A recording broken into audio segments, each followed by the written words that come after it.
रात दिन नींद नहीं आती है मोदी और अमित शाह को। उनको पता है जब हम सत्ता से उतरेंगे और देश के सामने जब उनकी तस्वीर होगी, चली जाएगी ना, सरकार जब बदल जाएगी तो पतलों ढीली हो जाएगी। विश्व गुरु जी जब सरकार चला रहे हैं, वो जो चाहे वो बिहार को दे सकते थे, लेकिन बिहार को आते हैं और भाषण देकर चले जाते हैं।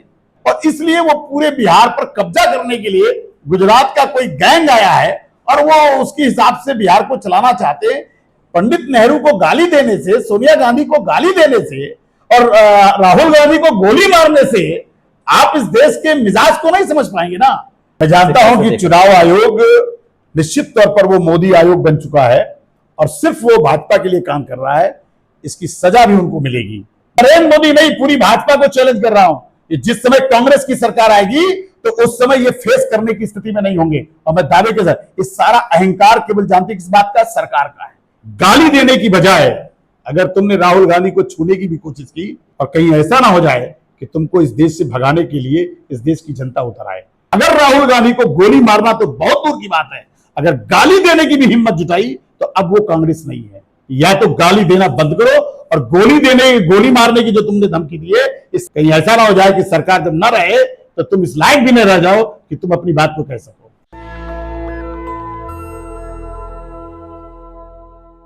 बिहार में चुनावी सरगर्मी अब लगभग तेज हो गई है। जल्दी ही अधिसूचना जारी हो सकती है, आचार संहिता लग सकता है। मेरे साथ कांग्रेस के प्रभारी सुशील पासी जी हैं। सर, क्या सबसे पहले कांग्रेस ने कहा जा रहा है कि बिहार में चुनावी तैयारी शुरू की थी? 6 महीने से राहुल गांधी कांग्रेस अध्यक्ष बदला गया, आप लगे हुए हैं। क्या है, सीटों का समझौता हो गया और कितनी सीट पर कांग्रेस लड़ने जा रही है? नहीं, सीट का समझौते का मामला नहीं है। ये इंडिया गठबंधन की सरकार बनाने के लिए जहां जो पार्टी मजबूत होगी, जहां कांग्रेस मजबूत है वहां कांग्रेस लड़ेगी, जहां हमारा गठबंधन का साथी मजबूत है वहां गठबंधन का साथी लड़ेगा और मिलजुल करके हम लोग इंडिया गठबंधन की सरकार बनाएंगे। लोग, आप सदाकत आश्रम में भीड़ बढ़ी है, लोग आ रहे हैं, लोगों को बहुत उम्मीदें हैं। नहीं, उम्मीद कांग्रेस से है, इसलिए कि 56 इंच के जो नेता थे उनको इस देश के हर जाति धर्म के लोगों ने मौका दिया।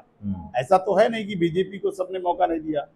और दिल्ली में सरकार चला रहे हैं विश्व गुरु जी, जब सरकार चला रहे हैं, वो जो चाहे वो बिहार को दे सकते थे, लेकिन बिहार को आते हैं और भाषण देकर चले जाते हैं और एक भी कानून बिहार के पक्ष में उन्होंने नहीं बनाया।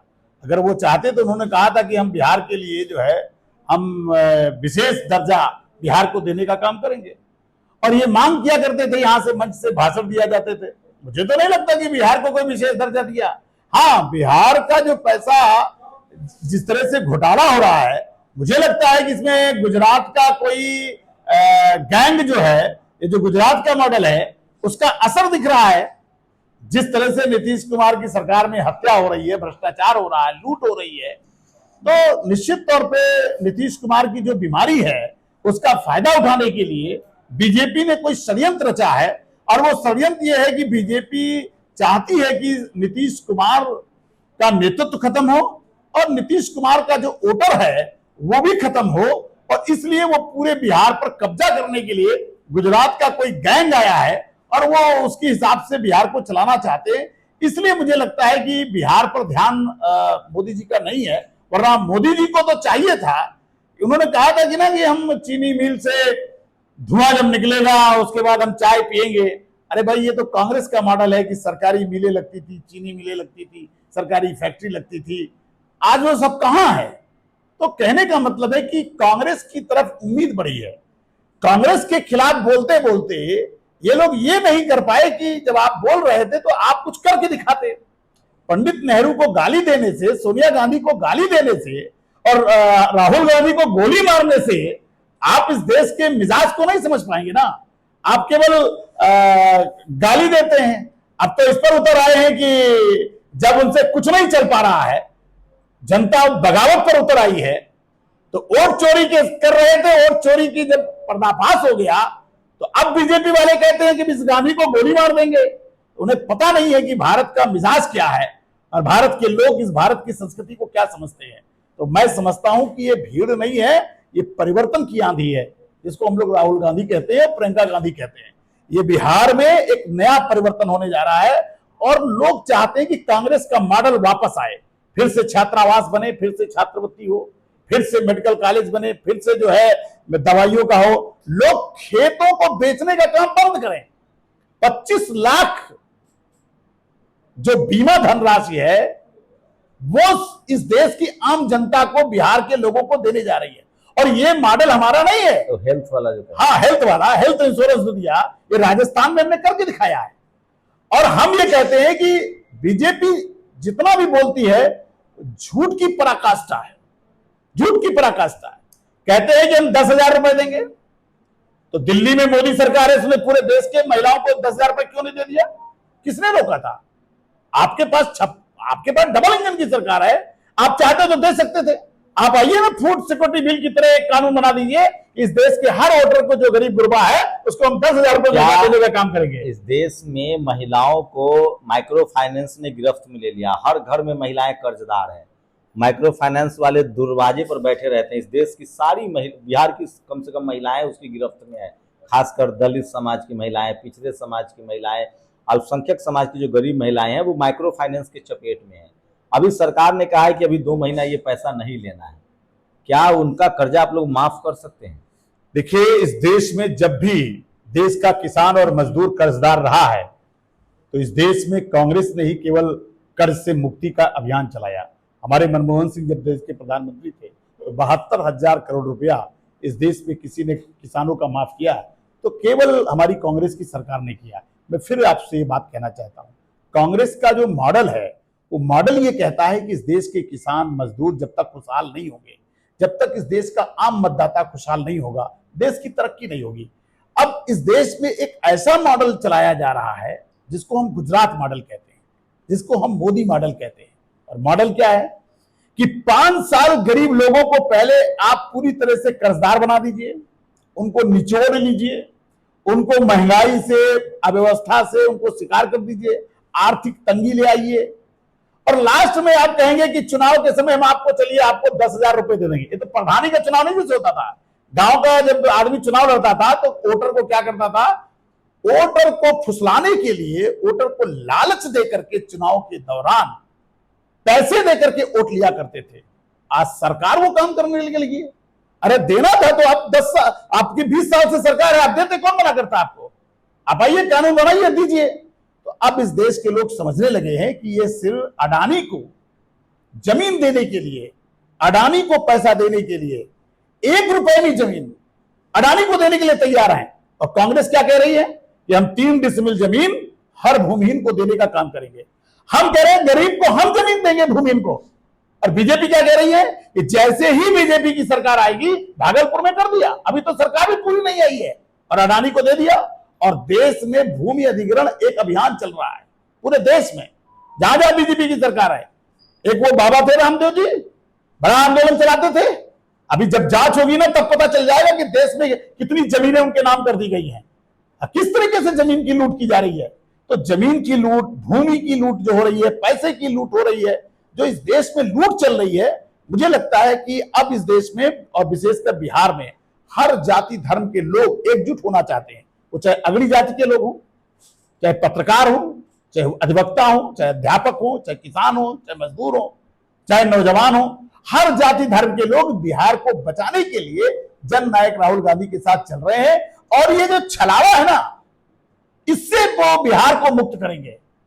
मैं फिर बोल रहा हूं, मोदी जी ने जितना बिहार का नुकसान किया है, बार बार आकर के बिहार के लोगों को छल करने का काम करते हैं, बार बार कहते हैं कि विशेष दर्जा देंगे। कब देंगे भाई, कब देंगे बिहार को विशेष का दर्जा? नहीं दिया उन्होंने।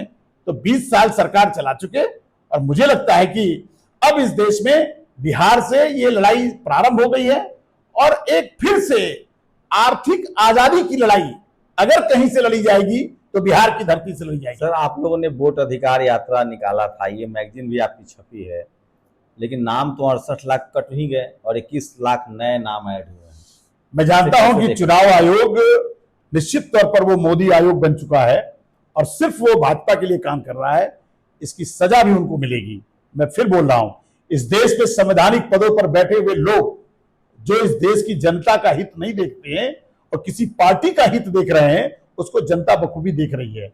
मैं फिर आपसे कह रहा हूं, ये देश बदलाव की ओर है, देश में परिवर्तन होने जा रहा है। कुछ भी कर ले, मोदी जी ने जितना कुछ करना था कर लिया, उनको बैसाखी पे ला दिया ना। मैं फिर बोल रहा हूं, डंके की चोट पे कह रहा हूं, ये वोट की चोरी कितनी भी कर ले, लेकिन बिहार उनको सफाया करने जा रहा है और बिहार इनको सजा देने जा रहा है। और जानते क्यों? ये जानबूझ करके ऐसा खेल किया जा रहा है। हमारे कांग्रेस पार्टी ने निर्णय लिया, एक क्रांतिकारी कदम लिया कि अब इस देश में हर जाति धर्म के लोग केवल मेट नहीं बनेंगे, अब वो भी ठेकेदार बनेंगे। अनुसूचित जाति और पिछड़ी जाति और अति पिछड़ी जातियों के लोगों के लिए उन्होंने कहा कि हम 16 करोड़ से लेकर के 25-25 करोड़ तक हम ठेकेदार भी उनको ठेकेदारी में मौका देंगे। तो क्या इस देश में गरीब लोग केवल मेट बनते रहेंगे? ये हमारे राहुल गांधी का मिशन है। उन्होंने एक मिशन दिया है कि जो अति पिछड़ी जातियां हैं, अति पिछड़ी जातियों का मतलब ये नहीं होता है कि आप केवल जो है आप एक प्रतिनिधित्व दे करके आप अति पिछड़ी जातियों को कमजोर करते चले जाएं। आज नीतीश कुमार जी की सरकार में आप मुझे बताइए कि अति पिछड़ी जातियों का आर्थिक समृद्धि कितनी हो गई? आज भी वो केवट है, मल्ला है, निषाद है, कैसा जीवन व्यतीत कर रहे हैं? तो आज भी मुसहर जाति के लोग कैसे रह रहे हैं? भूमि में दाह संस्कार के लिए उनके पास जमीन नहीं है। आप लोगों पर तो आरोप लग रहा है कि आप लोग जातिवाद फैला रहे हैं। आपने वादा किया कि अति पिछड़ा को 25 करोड़ में टेंडर देंगे, पिछड़ा को 5 डिसमिल 3 डिसमिल जमीन देंगे, उनके लिए एक्ट बनाएंगे। तो जातिवाद कर रहे हैं आप लोग। ये जातिवाद नहीं होता, ये भागीदारी है, हिस्सेदारी है, और ये पंडित नेहरू जी ने दिया है। ये कांग्रेस का मॉडल है। इस देश में एक साथ आप बैठ नहीं सकते थे, एक साथ खाना नहीं खा सकते थे। ये पंडित नेहरू का मिशन था, इस देश की हर जाति धर्म के लोगों को मौका देना, जिसको हम विशेष दर्जा कहते हैं, जिसको हम आरक्षण कहते हैं, जिसको हम भागीदारी कहते हैं। और भागीदारी देना उस समय हमारे पंडित नेहरू जी ने मौका दिया था। तो मेरे कहने में ये कांग्रेस का मॉडल है कि जो भी कमजोर रह गए हैं, जिनको मौका नहीं मिलेगा। बाकी लोग क्या करते हैं? बाकी लोग भाजपा का पालकी ढो रहे हैं। बता दीजिए किसी के लिए कोई कानून बनाओ।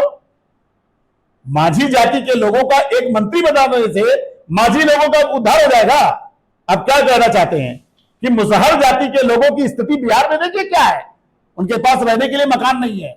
मैं फिर कह रहा हूं, मुसहर जाति के लोगों का उद्धार तब होगा जब हर मुसहर के जो गरीब लोग हैं, जिनके पास रहने के लिए मकान नहीं है, उनको जमीन चाहिए, और 3 डिसमिल जमीन हम हर भूमिहीन को देने को तैयार हैं। यह है क्रांतिकारी परिवर्तन करने का काम।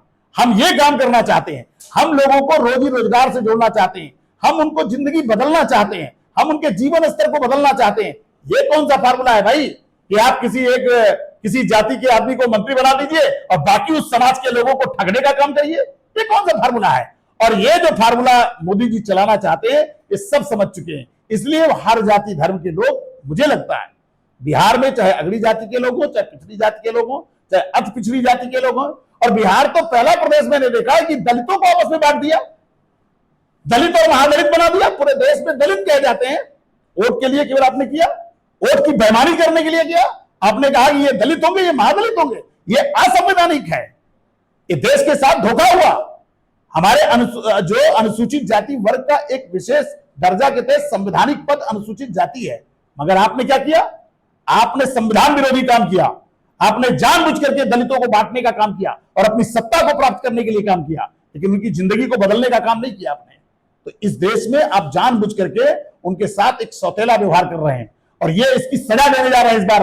आप देखिएगा, ये अनुसूचित जाति के लोग, वो चाहे किसी भी जाति के लोग हों, चाहे मेहतर जाति का हो, चाहे धोबी जाति का हो, चाहे चौधरी जाति का हो, चाहे वो रविदास का हो, चाहे पासवान हो, ये सारी जातियां एक होती है। इनकी एक खूबी होती है, अनटचेबिलिटी के शिकार होते हैं। लेकिन सियासत करने वालों ने अपनी तिजोरी भरने के लिए इनको आपस में बांटने का काम किया है, और इसकी सजा इस बार मिलेगी, मोदी जी को भी मिलेगी। और जिन लोगों ने भी ये एक कॉन्सेप्ट रखा है, ये कॉन्सेप्ट बिहार में चलने वाला नहीं है। बिहार के लोगों ने करके देख लिया। टीवी अखबार तो खबर चला रहा है सर कि आप लोगों में मन मुटौवल है, आप लोगों में सर फुटौवल है, गठबंधन हो ही नहीं रहा है। ये मन फुटौवल आप पता करना, एनडीए में इतना ज्यादा है कि सब घबराए हुए हैं। क्योंकि जहां जहां मोदी जी जाते हैं और विशेषकर अमित शाह जी जाते हैं, जिस पार्टी के साथ गठबंधन करते हैं उस पार्टी को ही तोड़कर खत्म कर देते हैं। अब उदाहरण है, आप कहीं भी देख लो, आप महाराष्ट्र में देख लो, शिवसेना पीछे होती थी, शिवसेना आगे होती थी और भाजपा पीछे होती थी। बड़ा भाई वहां कौन था? शिवसेना। अब आज शिवसेना का क्या हाल है? एक नाथ शिंदे को तैयार किया, आज एक नाथ शिंदे का अता पता नहीं है। ठीक है, आप चले जाओ उत्तर प्रदेश में, चले जाओ, आप कहीं भी देख लो, जब तक उस पार्टी का छिन्न भिन्न नहीं कर देते हैं। तो बिहार में नीतीश जी निपट जाए। अरे पूरी तरह से उनको निपटाने में लगे हुए हैं, उन्हीं को निपटाने में लगे हुए हैं। वो तो अगर उनकी उम्र नहीं होती और उनको सहानुभूति लहर नहीं होती, वो बीमार अवस्था में है, तो उनको डर समा गया कि अगर अभी इस समय कुछ ऑपरेशन करेंगे। उसके पहले तो किया ना, उन्हीं के पार्टी के एक नेता को तोड़ा तक नहीं तोड़ा था, उन्हीं की जात बिरादरी का था। क्या बोलते हैं वो, पहले उसी को उन्होंने आईएएस से लाकर राजनीति में लाए, उसको लगाया नहीं था कि ऑपरेशन करो भैया, ऑपरेशन करो। वो तो नीतीश जी थोड़ा जागरूक हो गए, बच गए, तो ऑपरेशन तो पहले हो गया था। तो मैं फिर बोल रहा हूं, नीतीश जी को और नीतीश जी का वोटर सजग हो चुका है और वो आशा भरी निगाहों से राहुल जी को देख रहा है। हर जाति धर्म के लोग, चाहे वो अपर कास्ट के लोग हों, अगड़ी जात के लोग हों, सब। अगड़ी जाति का बेटा नौकरी नहीं चाहता क्या? वो नहीं चाहता क्या कि उसको भी नौकरी मिले? वो नहीं चाहता क्या कि उसके भी मान सम्मान की रक्षा हो? तो ये जो ढकोसला है कि हम मोतिहारी को बॉम्बे बना देंगे, बॉम्बे बन सकता है? अरे भाई, बिहार को आपने वो दर्जा नहीं दिया कि जहां पर नालंदा तक्षशिला जैसे विश्वविद्यालय थे, जहां पर ज्ञान की धरती है, बुद्धि की धरती है, और आज उन्होंने बिहार को सबसे पीछे रास्ते पे पहुंचा दिया। आज बिहार कहां पर है? आज बिहार मजदूरी में नंबर 1 है। उसका जिम्मेदार कौन है? जो 20 साल से सरकार चला रहे हैं। और 20 साल से सरकार क्या चलाए? सारे भ्रष्टाचारियों को इकट्ठा कर लिया गया है, जिसमें हर पार्टी से जितना भ्रष्टाचारी था उसको इकट्ठा करके बिहार की सरकार चलाई जा रही है। और मैं फिर बोलता हूं, जब भी कभी सरकार की तख्ता पलट होता है, दुनिया के सबसे भ्रष्टाचारी अगर कहीं मिलेंगे तो आपको भाजपा में मिलेंगे। और मैं आपके यहां कैमरा कह रहा हूं, एक काला धन की बात हुई थी ना, एक काला धन की सूची में अधिकांश नाम किसके मिलेंगे? इसीलिए देश में जो है ये सूची नहीं दिखाई गई, क्योंकि इसमें सब भाजपाई हैं, ये अधिकांश मोदी के समर्थक हैं। वरना इस देश में अगर कोई कांग्रेसी होता तो अब तक टीवी मीडिया के लोग दिखा देते। और इसका भी उजागर होगा इस देश में, क्या कि सरकारी पैसे का जो विज्ञापन खर्च किया गया है, ये भी पता लगाया जाएगा। ये देश में जो लूट हुई है ना, कि सरकारी पैसे से ये चैनलों में पैसा खर्च करना, विज्ञापन का पैसा खर्च करना, और ये जो जमीन की लूट हो रही है, 1-1 रुपए में जमीन मतलब हेक्टेयर दिए जा रहे हैं। अरे भाई, आज तक मैंने नहीं सुना किसी गरीब गुरबा को भी 1 रुपए में जमीन दे देते। आप ही को दे दे 1 रुपए में जमीन, तो आपका भी बढ़िया मकान बन जाएगा। ये क्या मॉडल है बताइए? क्या समझते हैं कि बिहार के लोग इतना बेवकूफ होते हैं कि आप अडानी को, अंबानी को 1 रुपए में जमीन देने आए हैं और बिहार लुटते देखेंगे? मुझे लगता है ऐसा नहीं होगा और बहुत बड़ा परिवर्तन होना है। आप देखिएगा, ऐतिहासिक परिवर्तन होने जा रहा है। कुछ नहीं चल पाएगा, कोई तिक्रम नहीं चल पाएगा, जितना भी तिक्रम लगाएंगे। ये 400 पार का नारा दिया था ना, जनता ने उनको उठा के नीचे पटक दिया। 7,000 करोड़ का उनका बजट फंड है सर, सबसे अमीर पार्टी है। 500 LED वैन चल रहे हैं, उनके पास टीवी है, अखबार है। और तो क्या किए हैं? दर्जनों राज्य में सरकार है। चंदा कोष पार्टी के अलावा उनके पास है क्या? ना विचार है, ना विचारधारा है, ना नेतृत्व है उनके पास बचा है। और बस क्या है? देश का पहला प्रधानमंत्री है, देश का पहला प्रधानमंत्री, उनके पास आरएसएस है। अरे भाई, इसी आरएसएस को भारत की जनता ने 2 सीट से ज्यादा देने का काम नहीं किया था। ये देखिए, भारत की जनता ने मौका देती है। भारतीय जनता पार्टी को इस देश के हर जाति धर्म के लोगों ने मौका दिया। इसमें कोई उनकी खूबी नहीं है। खूबी होती तो 1925 में चले थे तो पता कितनी बार सरकार बना लेते। ये तो एक षड्यंत्र रचा गया कि देश के विश्व का ईमानदार नेता आदरणीय मनमोहन सिंह, जो इस दुनिया में नहीं है, विश्व के ईमानदार नेता थे, उनको सबसे भ्रष्ट बता करके। और यही गैंग, ये जो रामदेव, बाबा रामदेव है, व्यापारी है, गिरवा वस्तु धारण करके व्यापार कर रहे हैं। बताइए साला कि सनातन धर्म को कहां लेकर चले गए ये लोग? है इस तरह से कैसे इन लोग इस तरह से कर दिया? ये जमीनें लूटे जा रहे हैं। आप बढ़िए, देश में क्या स्थिति पैदा होगी जब लोग को पता लगेगा कि इन लोगों ने देश को क्या किया है। और देखिएगा, खदेड़ा होगा बीजेपी के नेता और जो व्यापारी लोग आए और कांग्रेस को भ्रष्टाचारी बताए कि काला धन इनके पास जमा है, और बाद में पता लगा कि जब सूची आई सुप्रीम कोर्ट में तो देखा सब भाजपाइयों का नाम। आज तक नहीं उजागर किए। सब भाजपाइयों का नाम है इसमें। बीजेपी वाले कह रहे हैं कि राहुल गांधी जी देश का नाम खराब कर रहे हैं, अमेरिका में जाकर चुनाव आयोग पर, डेमोक्रेसी पर सवाल उठा रहे हैं। एक्चुअली पूरे देश में, पूरे विश्व में अगर किसी का डंका बज रहा है तो राहुल गांधी का। रात दिन नींद नहीं आती है मोदी और अमित शाह को। उनको पता है जब हम सत्ता से उतरेंगे और देश के सामने जब उनकी तस्वीर होगी, राहुल गांधी तो आंख में आंख डाल करके बात करते ना, है हिम्मत तो ईडी को भेज कर देख लें, है हिम्मत तो छू कर देख लें। मैं फिर आपको बता रहा हूं, चैलेंज कर रहे हैं। हाँ, चैलेंज कर रहा हूं। नरेंद्र मोदी नहीं, पूरी भाजपा को चैलेंज कर रहा हूं कि जिस समय कांग्रेस की सरकार आएगी तो उस समय ये फेस करने की स्थिति में नहीं होंगे। और मैं दावे के साथ, इस सारा अहंकार केवल जानती किस बात का, सरकार का है। इस सरकार से जब पैदल होंगे ना, हम तो सरकार में नहीं है ना, हम तो पैदल है ना, आंख में आंख डाल करके बात करते हैं। हमारे राहुल गांधी जी आंख में आंख डाल करके बात करते हैं। ईडी सीडी जो भी भेजना भेज के देख लो। और इनके यहां अगर किसी भाजपाई के यहां ईडी चली जाएगी ना, सरकार जब बदल जाएगी तो पतलों ढीली हो जाएगी। मैं फिर बता रहा हूं आपको, इस देश को लूटने वालों का हश्र भारत की जनता बहुत बुरा हाल करती है। मैं फिर बोल रहा हूं, ये देश बचाने की लड़ाई है। इसमें हर जाति धर्म के लोग, जैसे 1857 की लड़ाई हुई थी तो उसमें मुस्लिम भी साथ था, अगड़ा भी था, दलित था, पिछड़ा था, लेखक थे, अध्यापक थे, वकील थे, किसान थे, मजदूर थे। ऐसी लड़ाई बिहार में होने जा रही है। ये लड़ाई ऐसी लड़ाई होगी जिसको बिहार के लोग, भाजपा के लोग समझ भी नहीं पाएंगे ये हो क्या गया, जैसे 400 पार वाले नहीं समझ पाए। और एक नारा दे रहा हूं आपको, बहुत मजेदार नारा है। भाजपा के लोग क्या कहते थे, अयोध्या तो झांकी है और मथुरा काशी बाकी है, ये कहते थे ना।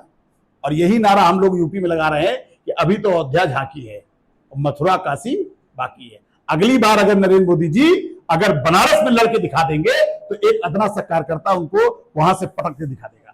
मैं आपको बोल रहा हूं, इस देश में कभी भी झूठ को ज्यादा दिन तक बर्दाश्त नहीं किया गया है। और ये जो विशेष दर्जा की बात 20 साल से कहते बिहार के लोग इसको थक गए हैं। अब ये जब बोलते हैं तो लोग मजाक उड़ाते हैं कि इसको बॉम्बे बना देंगे, इसको पूना बना देंगे, तो लोग ताली नहीं बजा रहे हैं, लोग बनारस क्वेटो बन गया, राम मंदिर बन गया, 370 हटवा दिया। मंदिर उन्होंने बना दिया क्या?